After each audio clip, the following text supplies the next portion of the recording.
تھوڑی دیر میں دوسرا آدمی آیا، اس نے سوال کیا حضرت میری بیوی باندھ سی ہو گئی ہے، سال ہو گئے شادی کو، اولاد نہیں ہو رہی ہے، کوئی وظیفہ کوئی دعا بتا دیجئے اولاد ہو جائے۔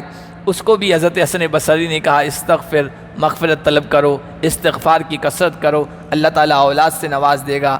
ایک اور آدمی آیا، کہنے لگا کہ حضرت باغ ہیں پھلدار نہیں ہو رہے ہیں، پھل نہیں لگ رہے ہیں، پھلوں کی کمی کا شکار ہیں، کوئی وظیفہ بتا دیجئے باغوں میں اچھے پھل لگ جائیں، پھلدار ہو جائیں۔ ان سے بھی یہی کہا استغفر، استغفار کرو۔ کسی نے اگر کہا کنویں میں پانی بہت نیچے چلا گیا ہے، پانی کی کمی ہے، تو اس کو بھی کہا استغفر۔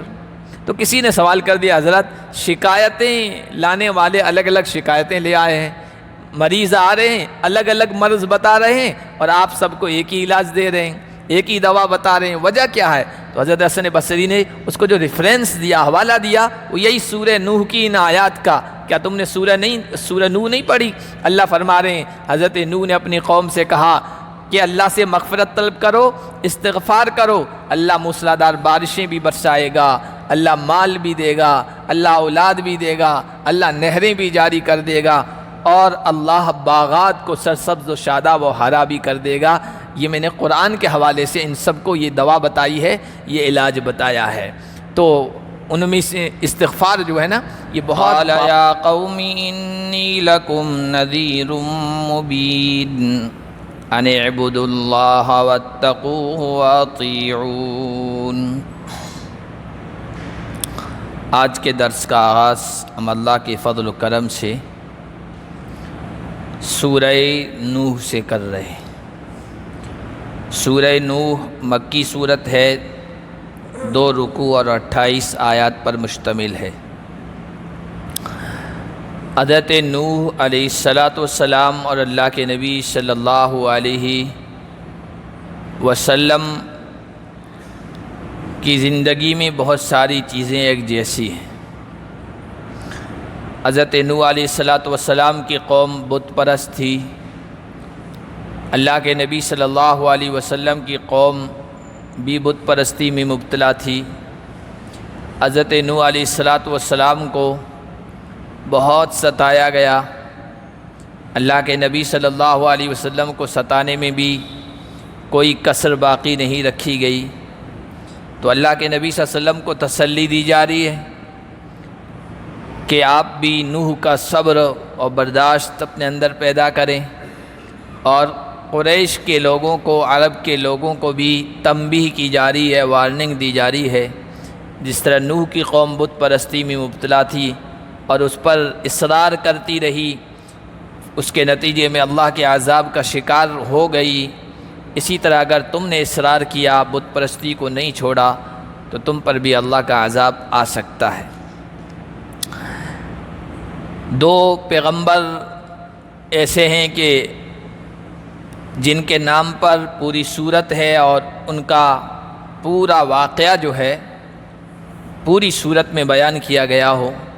ایک حضرت نوح علیہ السلام جن کے نام پر یہ سورت ہے اور ان کا پورا واقعہ مختصراً اس سورت میں بیان کیا گیا ہے، اور ایک حضرت یوسف علیہ السلام کا واقعہ تفصیل کے ساتھ سورہ یوسف میں بیان کیا گیا ہے۔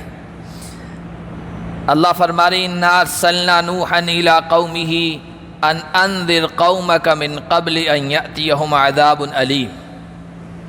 بے شک ہم نے نوح کو ان کی قوم کی طرف بھیجا یہ پیغام دے کر کہ اپنی قوم کو چوکنا کرو، ڈراؤ، اس سے پہلے کہ ان پر اللہ کا دردناک عذاب آ جائے۔ حضرت نوح علیہ السلام کی قوم وہ پہلی قوم ہے جس میں بت پرستی کا آغاز ہوا ہے، بتوں کے پوجنے کی شروعات ہوئی ہے۔ اس سے پہلے حضرت آدم سے لے کر حضرت نوح کے بیچ میں حضرت آدم کی اولاد میں حضرت شیش نبی آئے ہیں، حضرت ادریس بھی اسی عرصے میں آئے ہیں، لیکن لوگوں کا عقیدہ صحیح تھا، درست تھا، بت پرستی نہیں آئی تھی۔ بت پرستی حضرت نوح جب بھیجے گئے ہیں تب قوموں میں، اس قوم میں آدم کی اولاد میں آئی تھی، اور کس طرح آئی تھی دوسرے رکوع میں انشاءاللہ ہم پڑھیں گے۔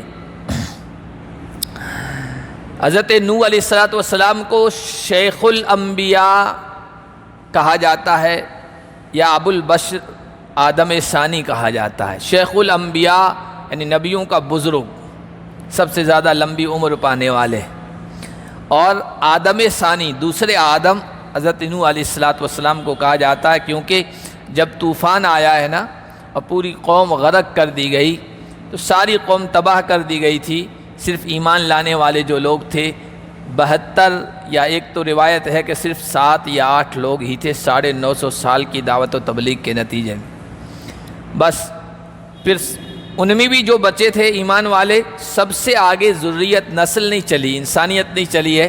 حضرت نوح علیہ السلام کے بیٹے حام، سام، یافس، یہ 3 ایمان لانے والے تھے، انہی کی اولاد آگے چلی ہے۔ پوری دنیا میں اس وقت جو لوگ بھی آباد ہیں ان تینوں کی اولاد ہیں۔ قال یا قوم انی لکم نذیر مبین، حضرت نوح علیہ السلام نے کہا اے میری قوم، بے شک میں تمہارے لیے کھلم کھلا ڈرانے والا ہوں، اللہ کے عذاب اور پکڑ سے تمہیں چوکنا کرنے والا ہوں، اور اللہ کی طرف سے یہ پیغام دینے آیا ہوں ان اعبدوا اللہ واتقوہ واطیعون۔ 3 جملے کہے ہیں، مختصر سے جملے، لیکن وہ کہتے ہیں دریا کو کوزہ میں بند کر دینا، ساگر کو گاگر میں بند کر دینا، پورے ساگر سمندر کو چھوٹے سے مٹکے میں بند کر دینا۔ انبیاء علیہ السلام کا کلام ایسا ہی ہوتا ہے، یہ قرآن ہے۔ ایک اللہ کی عبادت کرو۔ اب عبادت میں نماز، روزہ وغیرہ یہ سب چیزیں عبادت ہیں۔ اسی طرح غریب کی مدد کرنا، مسکین کا خیال رکھنا، بیواؤں کی ضرورت کو پورا کرنا، یہ سب عبادت کی چیزیں ہیں، نیکی کی چیزیں ہیں۔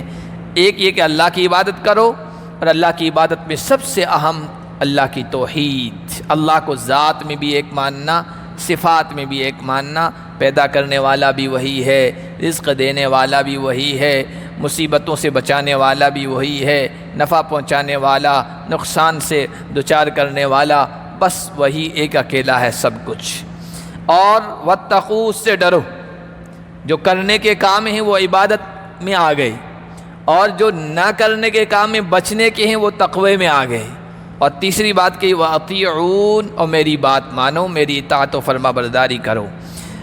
یغفر لکم من ذنوبکم، یہ 3 کام کر لوگے، اللہ کی عبادت کرنے کے کام کرو گے، منع کیا ہے ان سے بچو گے، اور میری بات مانو گے، اللہ کیا دے گا؟ ایک بات تو یہ یغفر لکم من ذنوبکم، تمہارے گناہوں کو اللہ معاف فرما دے گا، ویؤخرکم الی اجل مسمی، اور گناہوں سے بچنے کے نتیجے میں اللہ تمہیں مہلت دے گا ایک متعینہ مدت کے لیے، اللہ کی طرف سے مہلت دے دی جائے گی، عذاب سے بچا لیے جاؤ گے۔ ان اجل اللہ اذا جاء لا یؤخر، دیکھو اللہ کا متعین کیا ہوا وقت جب آ جائے گا تو اس میں ذرا بھی ڈھیل نہیں دی جائے گی، تاخیر نہیں کی جائے گی، اگر تم جان جاؤ تمہیں معلوم ہو جائے۔ قال رب انی دعوت قومی لیلا ونہارا، یہ جو پیغام تھا یہ دے کر بھیجا گیا حضرت نوح علیہ السلام کو۔ اب حضرت نوح علیہ السلام نے آگے فارورڈ کرنا شروع کر دیا، پہنچانا شروع کر دیا، اور یہاں اس صورت میں تو نہیں، دوسری جگہوں پر اللہ تعالیٰ نے بیان فرمایا ہے کہ الف سنۃ الا 50 عاما، 50 کم 1000 سال یعنی 950 سال مسلسل دعوت و تبلیغ کرتے رہے، بلاتے رہے، سمجھاتے رہے، لیکن قوم نہیں مانی۔ جب نہیں مانی تو حضرت نوح علیہ السلام نے اپنا شکوہ، اپنی شکایت، اپنا درد، اپنی تڑپ بڑے عجیب انداز میں اللہ کے سامنے رکھی ہے۔ کہا پروردگار، میں نے اپنی قوم کو بلایا دن میں بھی رات میں بھی۔ جو داعی ہوتا ہے، اللہ کی طرف بلانے والا ہوتا ہے، اس کے اندر تڑپ ہوتی ہے، وہ نہ دن دیکھتا ہے، نہ رات دیکھتا ہے، نہ مشغولیت دیکھتا ہے، نہ فارغ اوقات دیکھتا ہے، جہاں کہیں بھی جو بھی مل جائے اللہ کا پیغام پہنچانے کی کوشش کرتا ہے۔ حضرت نوح علیہ السلام نے یہی کیا۔ فلم یزدہم دعائی الا فرارا، میری دعوت نے، میرے بلاوے نے، میری پکار نے ان کو نہیں بڑھایا مگر بھاگنے میں، نفرت میں۔ جب میں جس طریقے سے انہیں آپ کے قریب کرنے کی میں نے کوشش کی، وہ اور زیادہ بدکتے رہے، دور بھاگتے رہے، نفرت کرتے رہے۔ وَإِنِّي كُلَّمَا دَعَوْتُهُمْ لتغفر لهم جعلوا اصابعهم فی آذانہم، پروردگار جب جب میں نے ان کو بلایا تاکہ تو ان کی معافی کر دے، ان کی بخشش کر دے، تو انہوں نے اپنی انگلیاں اپنے کانوں میں ڈال دی۔ دیکھیے کانوں میں انسان جو ڈالتا ہے پوری انگلی نہیں ڈالتا ہے، اصابع اس پوری انگلی کو کہتے ہیں، اور انگلی یہ جب کان میں ڈالتے پوری انگلی نہیں جاتی ہے اوپر، صرف یہ پوروا جسے کہتے ہیں نا، اس کے لیے عربی میں انامل آیا ہے، اس کو پوروا کہتے ہیں، انگلی کا کنارہ یہ جاتا ہے۔ لیکن کتنا نفرت کرتے تھے، کتنا بدکتے تھے، کتنا دور بھاگتے تھے کہ ان کا پیغام ہمارے کانوں میں نہ پہنچے، اس کو اللہ تعالیٰ نے بیان کرنے کے لیے کہا کہ اپنی انگلی اپنے کان میں ڈالتے تھے، پوروے اندر داخل ہوتے تھے تاکہ نوح کی آواز پیغام ہمارے کانوں کے ذریعے سے ہمارے دل و دماغ تک نہ پہنچ جائے، اور وہ اس میں اتنا زیادہ مبالغہ کرتے تھے، ان کی چاہت تو یہ تھی پوری انگلی گھسا دیں، بالکل آواز اندر نہ جائے۔ انہوں نے ایسا کیا، اور وَاسْتَغْشَوْا ثِيَابَهُمْ، اپنے کپڑوں کو لپیٹ لیا۔ حضرت نوح علیہ السلام سے اتنی نفرت کہ ان کو آتا ہوا دیکھتے تھے، کپڑا لپیٹ دیتے تھے، کپڑا چہرے پر ڈال دیتے تھے کہ ان کو دیکھنا نصیب نہ ہو، یہ ہماری نگاہوں کے سامنے نہ آئے۔ وَأَصَرُّوا وَاسْتَكْبَرُوا اسْتِكْبَارًا، اور انہوں نے اصرار کیا، ضد کی، ہٹ درمی کی، اور بڑا تکبر کیا۔ ثُمَّ إِنِّي دَعَوْتُهُمْ جِهَارًا، پھر اے پروردگار میں نے ان کو کھلم کھلا بلایا۔ دعوت کا ایک انداز یہ ہوتا ہے سب کے سامنے دعوت دی جائے، اس لیے کہ کسی کو چپکے سے سمجھایا جائے، ایک طرف لے جا کر سمجھایا جائے، تنہائی میں سمجھا جائے، تو بعض انسانوں کے ذہنوں میں یہ بات آتی ہے، کیا بات ہے، کہیں یہ مجھے دھوکے میں تو نہیں مبتلا کر رہا ہے، یہ مجھے نقصان میں تو نہیں ڈالنے کی کوشش کر رہا ہے، آخر اس کے پیغام میں کیا ہے، سب کے سامنے کیوں نہیں کہتا ہے، مجھے اکیلے کو ایک طرف ہی سمجھا رہا ہے، یہ بعض لوگوں کی ذہنیت ہوتی ہے۔ تو دعوت کا تقاضا یہ ہوتا ہے کہ سب کے سامنے علی الاعلان کھلم کھلا دعوت دی جائے۔ میں نے یہ بھی کیا۔ ثم انی اعلنت لهم واسررت لهم اسرارا، پھر میں نے کھول کھول کر سب کے سامنے علی الاعلان ان کو سمجھایا، اور چپکے چپکے بھی سمجھایا۔ سب کے سامنے بھی کوئی آدمی کھڑا ہے، زور زور سے اس کو سمجھایا ہے۔ بعض مرتبہ دعوت کا تقاضا یہ ہوتا ہے کہ کچھ لوگ ایسے ہوتے ہیں جو چاہتے ہیں سب کے سامنے ہم کو نہ سمجھایا جائے، مغرور قسم کے ہوتے ہیں، متکبر قسم کے ہوتے ہیں، چودھری قسم کے ہوتے ہیں، سب کے سامنے ان کو کچھ کہو تو وہ اپنی ناک کا مسئلہ بنا لیتے ہیں، سب کے سامنے ہمیں کہہ دیا۔ تو دعوت کا تقاضا یہ ہوتا ہے کہ اگر وہ اپنی خفت، اپنا ہلکاپن، اپنی ذلت محسوس کر رہا ہے نا، تو اسررت لہم اسرارا، ان کو تنہائی میں سمجھاؤ، چپکے سے سمجھاؤ، کیونکہ مقصود اصلاح ہوتی ہے، مقصود سدھار ہوتا ہے، مقصود اس کو صحیح راستے کی طرف لانا اور صحیح راستے پر ڈالنا ہوتا ہے، ذلیل کرنا کسی کو مقصود نہیں ہوتا ہے۔ تو بعض مرتبہ دعوت کا تقاضا یہ بھی ہوتا ہے کہ کوئی آدمی سب کے سامنے یہ پسند نہیں کرتا کہ کوئی مجھے دعوت دے، مجھے سمجھائے، تو تنہائی میں جا کے اس کو سمجھایا جائے۔ حضرت امام احمد بن حنبل رحمۃ اللہ علیہ بڑے عالم گزرے ہیں، وہ ایک مرتبہ لوگوں کو جو کہ درس دیتے تھے، سمجھاتے تھے، بیان کیا کرتے تھے، بیٹھے تھے مجلس میں، ایک آدمی آیا۔ اس وقت امام احمد بن حنبل تھوڑی لمبی سی ٹوپی پہنے ہوئے تھے۔ وہ آدمی آیا، آ کر کہنے لگا، سوال کیا، یہ جو ٹوپی آپ نے لمبی سی پہنی ہے، کیا حضور نے ایسی لمبی ٹوپی پہنی ہے؟ تو امام احمد بن حنبل رحمۃ اللہ، چونکہ اس آدمی کی بدنیتی تھی، وہ امام احمد بن حنبل کو رسوا کرنا چاہتا تھا لوگوں کے سامنے۔ امام احمد بن حنبل نے جملہ کہا، انصحت ام فضحت، تم خیر خواہی کر رہے ہو، نصیحت کر رہے ہو، یا رسوا کرنا چاہ رہے ہو، کیا مقصد ہے تمہارا؟ یعنی ان کے کہنے کا مقصد یہ تھا کہ اگر تمہیں واقعی تحقیق کرنی تھی، جس کے بارے میں پوچھنا تھا، تو مجھے تنہائی میں پوچھ لیتے، اور یہاں سب کے سامنے پوچھنے کا، سوال کرنے کا مقصد یہی ہے کہ رسوا کرنا چاہتے ہو۔ تو بعض مرتبہ ایسا ہوتا ہے۔ حضرت نوح علیہ السلام کی دعوت و تبلیغ کے انداز میں ہمیں یہ بھی قرآن نے سکھایا کہ کبھی ایسا ہونا تو جا کر کسی کو تنہائی میں سمجھا دو۔ فَقُلْتُ اسْتَغْفِرُوا رَبَّكُمْ إِنَّهُ كَانَ غَفَّارًا، میں نے کہا پروردگار، اپنی قوم سے کہا، استغفروا ربکم، اپنے رب سے مغفرت طلب کرو، بے شک پروردگار بڑا بخشنے والا ہے۔ چھوڑ دو بت پرستی، چھوڑ دو شرک، چھوڑ دو غیر اللہ کو پکارنا، اللہ کو پکارو، اور اللہ کو پکارو گے ہر اعتبار سے نہال ہو جاؤ گے، خوشحال ہو جاؤ گے، یہ زندگی بھی بن جائے گی، آخرت بھی سنور جائے گی، استغفار کرو، یرسل السماء علیکم مدرارا، کیا ہوگا؟ اللہ موسلادھار بارش برسائے گا، وَيُمْدِدْكُمْ بِأَمْوَالٍ وَبَنِينَ، اللہ استغفار کے نتیجے میں مال سے مدد کرے گا، اولاد سے مدد کرے گا، وَيَجْعَلْ لَكُمْ جَنَّاتٍ وَيَجْعَلْ لَكُمْ أَنْهَارًا، اور اللہ تمہارے لیے باغات کر دے گا، باغات کو سرسبز و شاداب کر دے گا، اور تمہارے لیے نہریں جاری کر دے گا، بارش کی شکل میں بھی پانی ہو جائے گا اور نہروں کی شکل میں نہریں جاری ہو جائے گی۔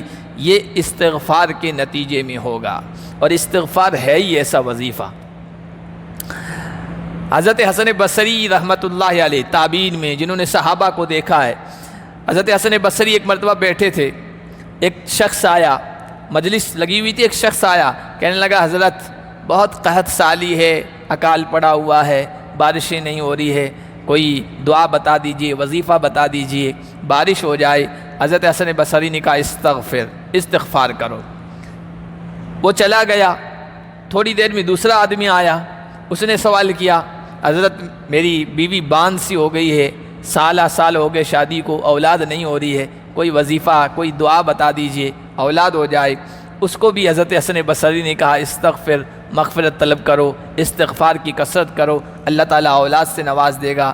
ایک اور آدمی آیا، کہنے لگا کہ حضرت باغ ہیں، پھلدار نہیں ہو رہے ہیں، پھل نہیں لگ رہے ہیں، پھلوں کی کمی کا شکار ہیں، کوئی وظیفہ بتا دیجئے، باغوں میں اچھے پھل لگ جائیں، پھلدار ہو جائیں۔ ان سے بھی یہی کہا استغفار کرو۔ کسی نے آ کر کہا کنویں میں پانی بہت نیچے چلا گیا ہے، پانی کی کمی ہے، تو اس کو بھی کہا استغفر۔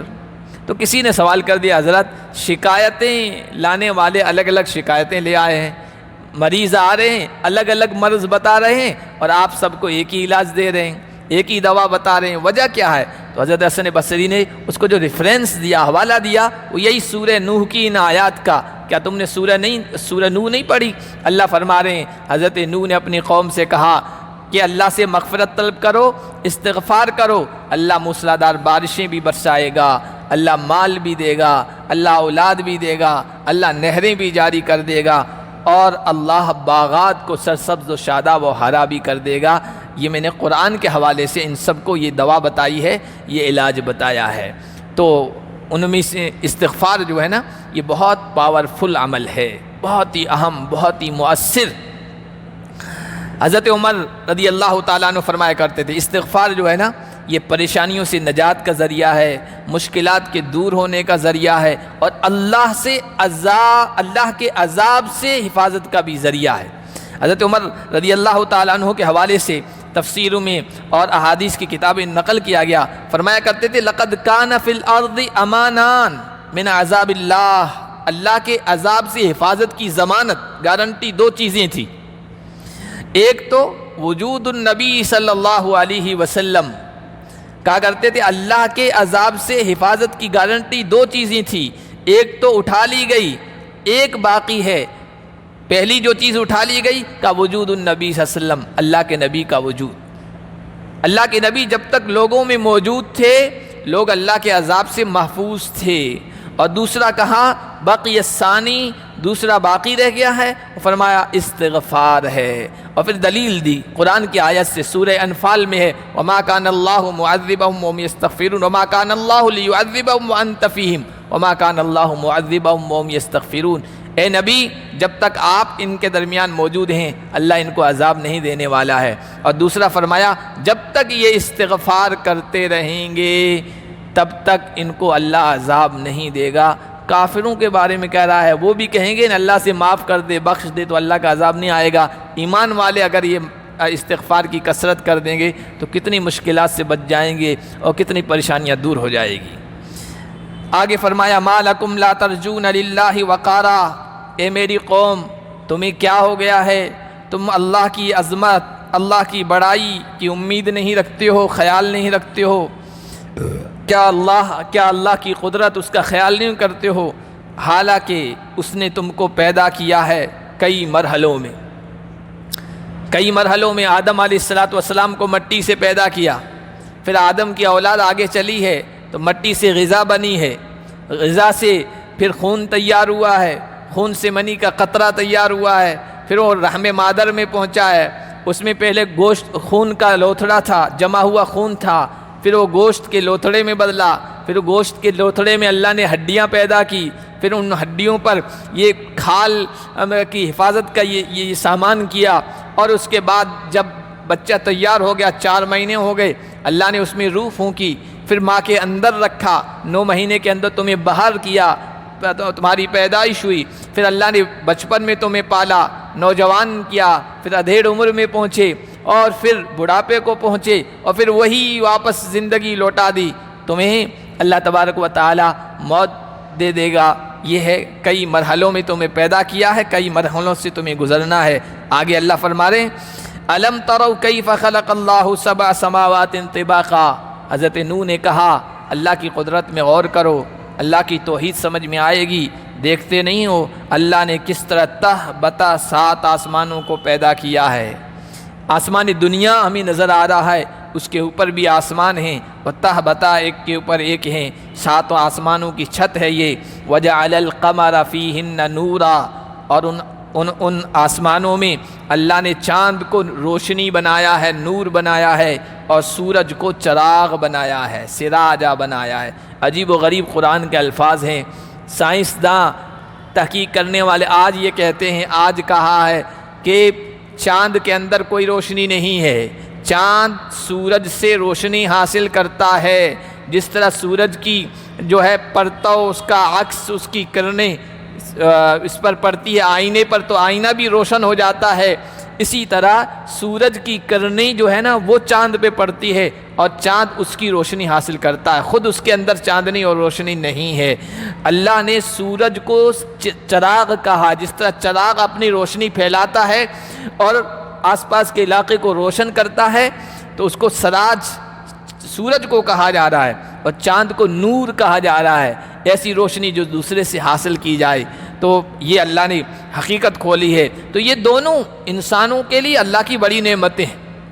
حضرت نوح نے اپنی قوم کو یہ سمجھایا، چاند کو نور بنایا ہے، سورج کو چراغ بنایا ہے، چاند کی میٹھی میٹھی مدھم ٹھنڈی روشنی یہ انسان کی نگاہوں کو بہت سکون بخشتی ہے، اور یہ پھلوں میں جو تازگی ہے، رطوبت ہے، رسیلاپن ہے، مٹھاس ہے، یہ چاند کی چاندنی کی وجہ سے پیدا ہوتا ہے، اور سورج کی جو روشنی ہے اس کو حرارت گرم بنایا ہے، وہ بھی انسانوں کے لیے ضروری ہے۔ یہ نباتات ہیں، یہ غلے ہیں، یہ اناج ہیں، یہ درخت ہیں، ان سب کی زندگی کا جو وجود ہے، ان کی جو بنیاد ہے وہ سورج کی حرارت اور اس کی گرم روشنی پر ہے۔ مسلسل بارش ہوتی رہے، بادل ہی بادل چھائے رہیں، کھیتیاں اوپر نہیں آتی ہے، درخت آگے نہیں بڑھتے ہیں، فرمایا یہ 2 اللہ کی بڑی نعمتیں ہیں تم پر۔ واللہ انبتکم من الارض نباتا، اللہ نے تمہیں زمین سے پیدا کیا ہے، زمین سے پیدا کیا، خاک سے حضرت آدم کو پیدا کیا ہی ہے، اور انسانوں کی زندگی کا پورا وجود اور بنیاد جو ہے نا انسانوں کی، یہ مٹی کی چیزوں اور خاک کی چیزوں سے ہے۔ خوراک جتنی بھی انسان کی ہے وہ مٹی سے ہے، اس لیے مٹی کی خصوصیات انسان کے اندر ہے۔ آپ دیکھیے زمین کے اندر سارے خزانے، نمک کے خزانے ہیں، اور چونے کے خزانے ہیں، اور یہ سب چیزیں لوہے کے خزانے ہیں۔ انسان کے جسم کے اندر آج ڈاکٹر بتاتے ہیں لوہا بھی ہے، چونا بھی ہے، شوگر بھی ہے، فلاں چیزیں، سب یہ اسی زمین کی خصوصیات ہیں انسان کے اندر، کیونکہ اسی سے اس کو بنایا گیا ہے، پیدا کیا گیا ہے۔ اللہ نے تم کو زمین سے پیدا کیا ہے۔ ثم یعیدکم فیہا وَيُخْرِجُكُمْ اخراجا، پھر اللہ تمہیں موت دے کر واپس اسی زمین میں لوٹا دے گا۔ اس لیے ہم کہتے ہیں منہا خلقناکم وفیہا نعیدکم ومنہا نخرجکم تارۃ اخری، مٹی ڈالتے ہوئے کہ اس سے ہم نے تم کو پیدا کیا ہے، اس میں لوٹا رہے ہیں، اور ایک ایسا وقت آئے گا کہ دوبارہ زندہ کریں گے۔ واللہ جعل لکم الارض بساطا، اور اللہ نے اس زمین کو تمہارے لیے بچھونا بنا دیا ہے، پھیلا دیا ہے۔ حالانکہ زمین گول ہے، گھوم رہی ہے، لیکن اس طرح گول ہے کہ پتہ ہی نہیں چلتا کہ یہ گول ہے۔ گول چیز پر تو کوئی چیز قرار ہی نہیں پکڑتی ہے، کوئی ٹھہر بھی نہیں پاتی ہے۔ ذرا گیند پر آپ ٹھہر کے دکھائیے، گول چیز ہے، لیکن اللہ کی قدرت ہے، یہ بچھونے کی طرح محسوس ہوتی ہے، ہم اس میں سکون محسوس کرتے ہیں۔ لِتَسْلُكُوا مِنْهَا سُبُلًا فِجَاجًا، تاکہ زمین کے کشادہ راستوں پر تم چلو۔ راستے اللہ نے اس زمین میں بنا دیے، کھلے میدانوں میں بھی راستے ہیں اور گھاٹیوں میں بھی ہیں، پہاڑوں میں بھی ہے۔ جہاں پہاڑی سلسلہ ہے، پہاڑی علاقہ ہے، وہاں بھی اللہ نے اس طرح اپنی قدرت کی کرشمے دکھائے ہیں کہ انسانوں نے وہاں بھی ذرا سی محنت کر کے ان راستوں کو پا لیا ہے۔ آپ جہاں بھی جائیں، پہاڑوں علاقہ ہے نا، وہاں بھی راستے آپ کو معلوم ہوتے ہیں اور آپ کے سامنے ہوتے ہیں، ان کے ذریعے سے آپ سفر طے کرتے ہیں۔ یہ اللہ کی بڑی نعمت ہے۔ حضرت نوح علیہ السلام نے قوم کو طرح طرح سے سمجھایا، لیکن قوم نہیں سمجھی۔ 950 سال ہو گئے، اب دل میں مایوسی آنے لگی کہ اب یہ ان کی سمجھ میں نہیں آئے گی۔ تو پھر کہا، اللہ فرما رہی، نوح نے کہا، میرے پروردگار، انہم عصونی واتبعوا من لم یزدہ مالہ وولدہ الا خسارا۔ پروردگار، انہوں نے میری نافرمانی کی، بات نہیں مانی، میری بات تو مانتے نہیں۔ ہمیشہ یہی ہوتا ہے، خیر خواہوں کی، اچھا جذبہ رکھنے والوں کی، شبھ چنتکوں کی لوگ بات نہیں مانتے ہیں۔ الٹی سیدھی بتانے والے، گمراہی کے راستے پر ڈالنے والے لوگوں کی بات کو زیادہ توجہ دی جاتی ہے۔ کہا پروردگار، انہوں نے میری بات نہیں مانی ہے۔ آج بھی دیکھیے، اسلام کا پیغام، توحید کا پیغام، قرآن کا پیغام، اسلام کا سچائی سے بھرا ہوا پیغام دنیا کے سامنے پیش کیا جا رہا ہے۔ کتنے لوگوں نے قبول کیا ہے؟ 4 ارب لوگ ہیں تو 1 ارب یا 1.25 ارب مسلمان قبول کرنے والے، ماننے والے، باقی اکثریت تو ہمیشہ نہ ماننے والی ہے، اور جو غلط راستے لوگوں نے، گمراہوں نے بتائے ہیں، ان پر چلنے والے ہیں۔ فرمایا، ان لوگوں نے تو ان کی پیروی کی جن کے مال اور جن کی اولاد نے ان کو خسارے اور نقصان ہی میں اضافہ کیا ہے۔ ان کے ہمیشہ دنیا کی اکثریت ایسے لوگوں کے پیچھے چلتی ہے جن کی اولاد زیادہ ہے۔ پہلے اولاد کی کثرت پر فخر کیا جاتا تھا، اب اولاد پر تو ہمارے 2 پر آگے ہیں، لیکن فالوورز زیادہ ہیں، ماننے والے زیادہ ہیں، ان کی بات ماننے والے زیادہ ہیں، تو لوگ ان کے پیچھے چلتے ہیں، حالانکہ ان کے پاس کوئی سچا پیغام نہیں ہے۔ آج فلمی ہیروز ہیں، ایکٹرز ہیں، ان کے فالوورز زیادہ ہیں۔ سوشل میڈیا پر دیکھو، ان کی بات زیادہ سنی جاتی ہے جن کے فالوورز زیادہ ہیں، حالانکہ وہ کیا پیغام دے رہے ہیں؟ فحاشی کا، عریانت کا، ننگے پن کا، اور ان کو آئیڈیل سمجھا جاتا ہے۔ تو دنیا میں ہمیشہ یہ رہا ہے، مال جن کے پاس زیادہ ہے، اولاد جن کے پاس زیادہ ہے، باقی قوم کے لوگ انہی کے پیچھے چلتے ہیں، حالانکہ وہ لوگ ان کو خسارے، نقصان کے راستے پہ چلاتے ہیں۔ وَمَكَرُوا مَكْرًا كُبَّارًا، اور انہوں نے بڑی زبردست چالیں چلی میری دعوت سے، میرے پیغام سے روکنے کے لیے۔ میری قوم کے بڑے لوگوں نے بڑی زبردست چالیں چلی، اور انہوں نے کہا، لَا تَذَرُنَّ آلِهَتَكُمْ وَلَا تَذَرُنَّ وَدًّا وَلَا سُوَاعًا، اپنے معبودوں کو مت چھوڑو، نہ ود کو چھوڑو، نہ سوا کو چھوڑو، نہ یغوث کو چھوڑو، نہ یعوق کو چھوڑو، نہ نصر کو چھوڑو۔ یہ حضرت نوح علیہ السلام کی قوم میں چند بت تھے۔ کہتے ہیں یہ بت اصل میں بت نہیں تھے، یہ اچھے لوگ تھے، نیک لوگ تھے، اللہ کے ولی لوگ تھے، جو لوگوں کو اچھائی کی طرف بلاتے تھے، نیکیوں کی طرف بلاتے تھے۔ جب ان کا انتقال ہو گیا تو لوگوں کو ان کی یاد ستانے لگی، تو شیطان نے ان کو پٹی پڑھائی۔ یہ بخاری شریف کی روایت ہے، شیطان نے ان کو پٹی پڑھائی کہ یہ اولیاء اللہ تھے، تمہیں ان کی یاد ستاتی ہے، یہ تمہیں نیکی کی طرف بلاتے تھے، برائیوں سے بچاتے تھے، تم ایسا کرو کہ ہمیشہ ان کی یاد آتی رہے اور تمہارے اندر نیکی کا جذبہ آتا رہے۔ شیطان بھی بہت چالاک ہے، شیطان تو شیطان ہے، وہ کس طرح کس کو گمراہ کرنا ہے وہ اسی طرح گمراہ کرتا ہے۔ کسی عالم سے یہ کہہ کر اس کو گمراہ نہیں کرے گا کہ تو زنا کر لے، کیونکہ وہ جلدی زنا کے قریب نہیں جائے گا، اس کو تو تکبر میں ڈالے گا، میں اتنا بڑا عالم، میں اتنا بڑا مفسر، تکبر، دوسرے مطلب ہر ایک کو گمراہ کرنے کا الگ الگ راستہ ہوتا ہے شیطان کے۔ تو شیطان نے پٹی بڑھائی، نیک لوگ تھے، ان کی یاد آنی چاہیے، نیکیوں کا جذبہ ابھرے گا۔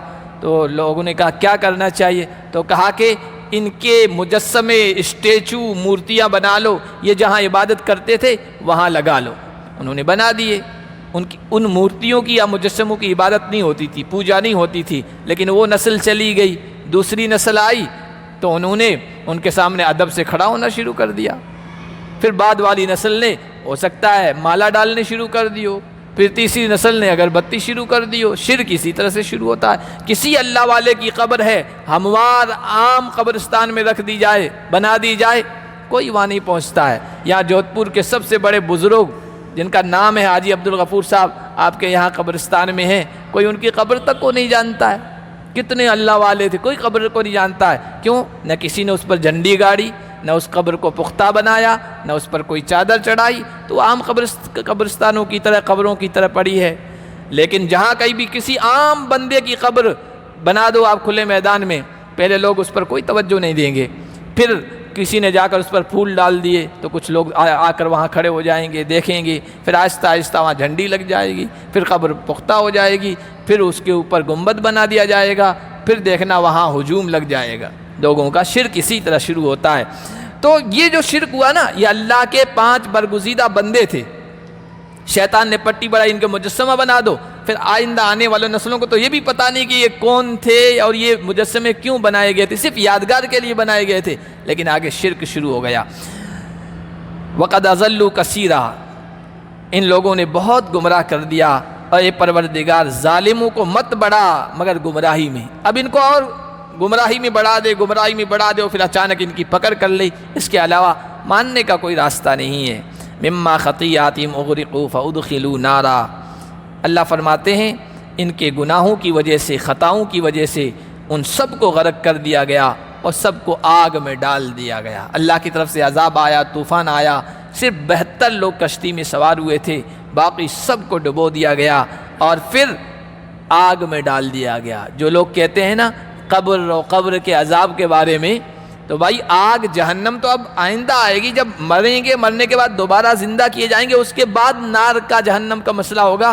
تو یہ کیا کہا جا رہا ہے، ان کو آگ میں ڈال دیا گیا، اس کا مطلب قبر صحیح ہے، قبر کا عذاب بھی برحق ہے۔ قبر کے عذاب کو ہی برزخ کا عذاب کہتے ہیں، وہ برزخ کا عذاب مرنے کے بعد شروع ہو جاتا ہے اگر نافرمان ہے۔ فَأُدْخِلُوا نَارًا کہا جا رہا ہے، ان کو آگ میں ڈال دیا گیا۔ یہی آل فرعون کے بارے میں 24ویں پارے میں آیا ہے۔